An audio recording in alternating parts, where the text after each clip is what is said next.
Hello everyone, this is my cheap deck list for Swordcraft.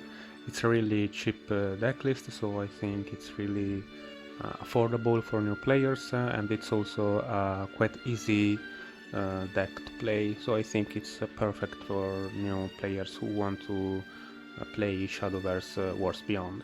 Uh, the playstyle is an aggressive playstyle, so you want to play your 1 drops, 2 drops and 3 drops as fast as possible and attack the enemy leader pretty much always.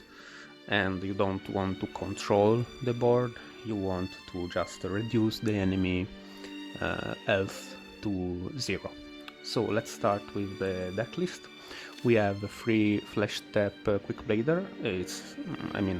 Also in Shadowverse 1, we can call it. It was a really strong card, 1 cost, 1/1 with Storm. It's really strong. You can do some cheap damage really early in the game, turn 1. And also, like in the late game, it's not the best, of course, but you can still do some damage that can help you snatching some victories. Then we have Luminous Commander. This is, in my opinion, is not a great card, but we don't have a lot of 1-drops. Actually, we just have the Quick Blader and this one, and we absolutely want, 100% want a 1-drop turn 1. So to increase probabilities we need to include this card. Is not the best, but it can be useful. His evolve skill can be quite useful. Then we have a Royal Coachwoman. It's a bit slow for the type of deck, but it's great that she leaves a body, and it's really important because the fact we always want to have some bodies that can attack the enemy leader, because we have a lot of ways to buff our followers. So her ability can be really useful in the sense that we play her, the enemy, our opponent kills her, and then we have a knight. It's kinda rare that our opponent can clear her and the knight she leaves behind. So the fact that we have a knight in the next turn to buff, it's really important. The samurai is not the best in the early game, but it's really important in the late game to clear some really annoying followers, especially ward, followers with ward, because it has Bane after turn 6, if I remember right. And yeah, it's not the best to play turn 2. In fact, like I kinda always mulligan him away, but in the late game can be really useful. Then we have the Lance Trooper, and this is a great way to swarm the field a bit. The fact it gives rush to our other followers is not really important for this type of deck, because as I said, we don't want to clear the board or control the board, we always want to attack the enemy face. So it's not that important, but sometimes I guess it can be useful. Then the Squirrel is probably one of the strongest cards in the deck, because it has ambush and it has a really strong evolve ability too. Ambush basically means that we have a 2 damage guaranteed from this card, and the fact that it summons itself when it evolves, we can chain him basically, no? Like we evolve him and then we evolve the summoned squirrel that summons another squirrel, that it kinda has a snowball effect, and yeah, it's really strong. We can do some damage really easily with this card. Wave the Maid is a great way to refuel our deck, because we kinda ran out of gas pretty easily, and this card is great because it gives us the opportunity to refuel our hand, but it's also cheap, you know? The fact that we give away one card of our hand is not that detrimental, because if we are in the early game we can give away one of our really expensive cards, and if we are in the late game we can give away one of our early drops. So actually it's better that he has this detrimental effect and that it costs less, because if it costed, for example, 3 mana and it didn't have this effect, it would have been really worse, like much worse. So yeah, it's a fast and easy way to refuel our hand.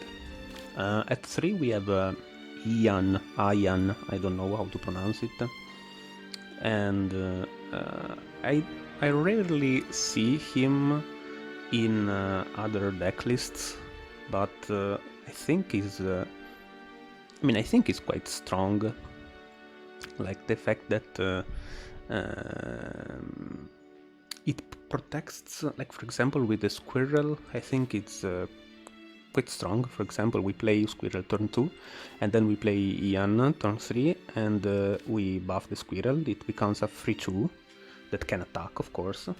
And with Ian we also kind of protect the squirrel, so we can wait for turn 4 and evolve the squirrel, because most probably the squirrel will, not most probably, but it can happen that the squirrel is still alive, since Ian has ward and can protect him, and so we can evolve him and it summons another squirrel and blah blah blah, as I said. So I think it's quite okay. Like, of course the stats are not great, but the fact that it gives a +1/+1 to another follower that can attack because it's already on the field. If we played it the turn before, it kind of means that this +1/+1 is a +1 damage immediately, basically, to the enemy face. So I think it's okay, it's decent. Then we have Lirala.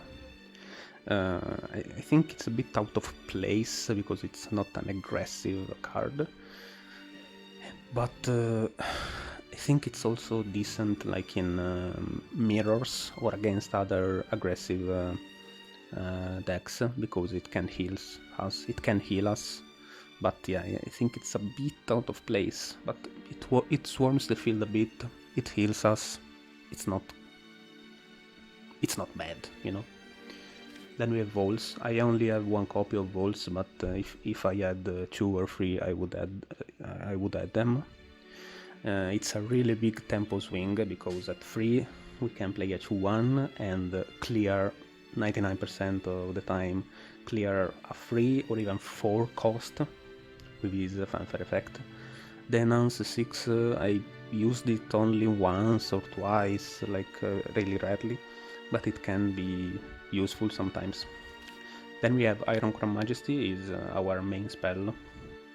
Like, one of the main ways to win with this deck is to swarm the field with as many followers as possible, and then we play Iron Crown Majesty.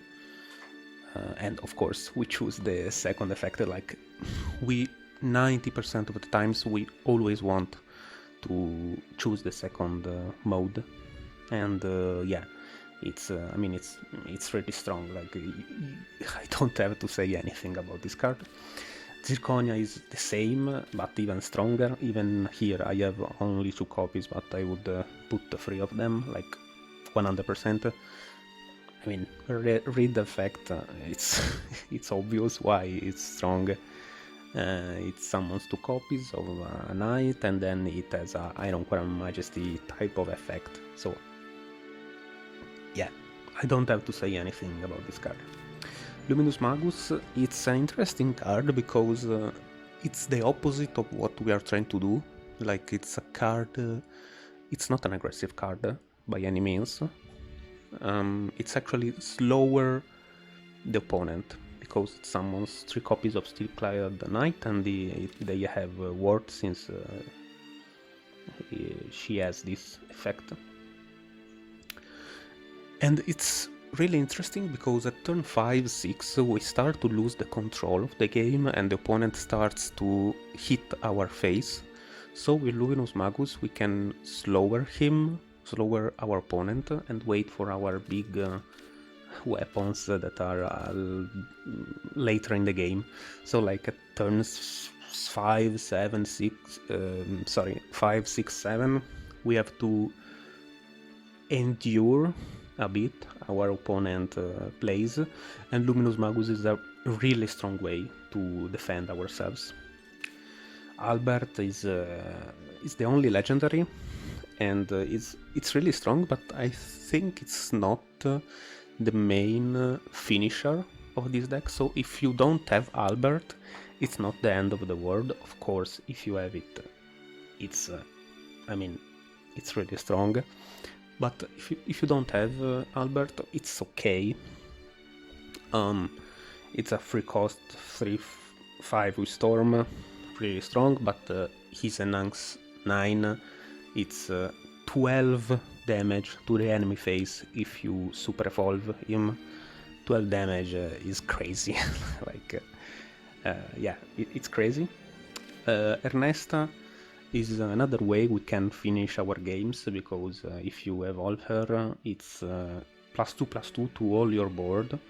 At turn 6, it's actually rare that you have a really big board, because your opponent has already cleared it.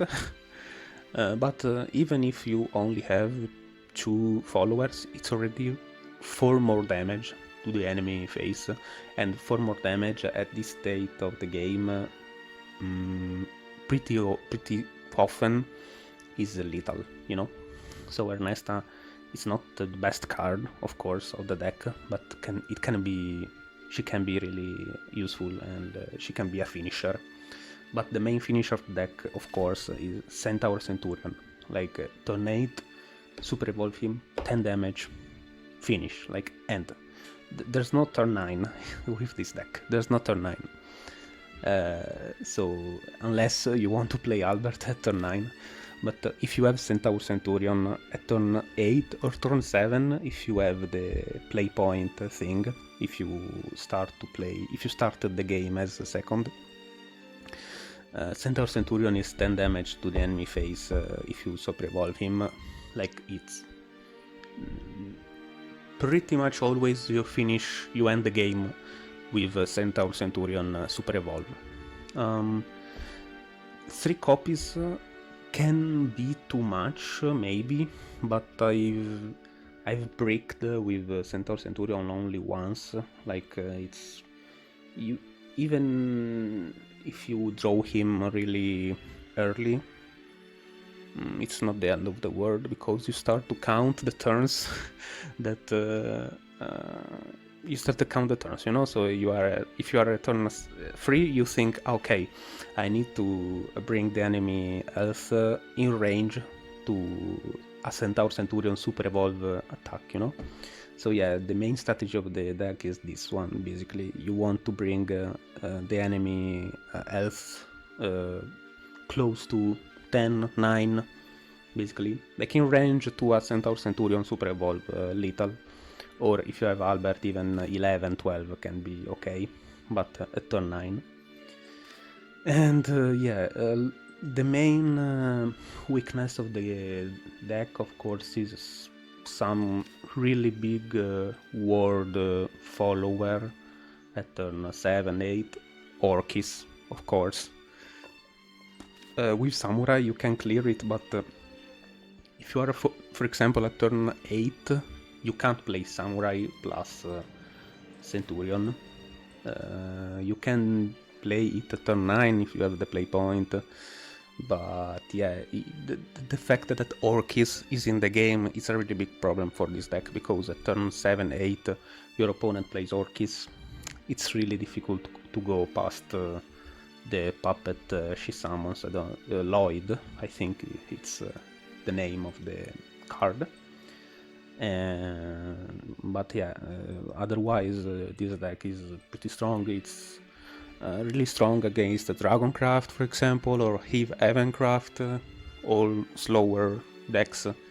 I mean, against Portal also, if you are quite fast, and if they don't have Orkis. But yeah, I think it's Of course, it's a really cheap deck because you only have Vols and Zirconia as golds, and Albert as a legendary, and I think Albert is not even that necessary. Zirconia is necessary. Vols is a really strong card, but also him is not 100% important. So yeah, this is the deck. Of course, you can play some other followers. I've thought about Vigilant Detective because she gives this, and we can remove ward, for example, from Aloyd or from other followers. I've thought about her. Or another card I've thought about is this one, because it's 5 damage to the enemy face. Even, I mean, it's spell card, so you can play it even if they have some ward followers, and it's an indirect damage that can be useful, but at 7 cost I think it's a little bit too much. So yeah, this is the deck.